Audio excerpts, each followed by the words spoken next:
الفضل YouTube channel میں آپ کا استقبال ہے۔ اس چینل پر روزانہ قرآن پاک کی ایک آیت تلاوت سماعت ترجمہ اور مختصر تشریح پیش کی جا رہی ہے۔ ویڈیو اپلوڈ ہونے پر نوٹیفیکیشن پانے کے لیے اس چینل کو سبسکرائیب کریں اور بیل آئیکن ضرور دبائیں۔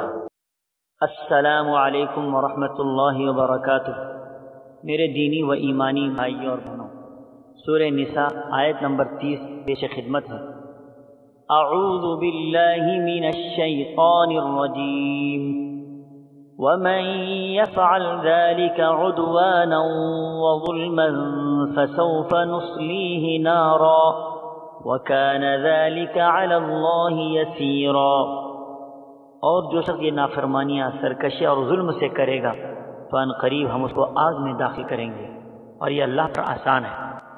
حضرات، قرآن پاک کے اندر اللہ تبارک و تعالیٰ نے ہر چیز کھول کھول کر بیان فرمائی ہے۔ اچھے اعمال کا کیا بدلہ، نافرمانی کا کیا انجام، گناہوں کی کیا سزا، یہ سب چیزیں صاف صاف بیان فرمائی ہیں۔ امت مسلمہ کے ہر فرد کے لیے ضروری ہے کہ وہ انجام سے باخبر ہو کر اچھے اعمال کی فکر کریں اور اللہ کے عذاب سے بچنے کی کوشش کریں۔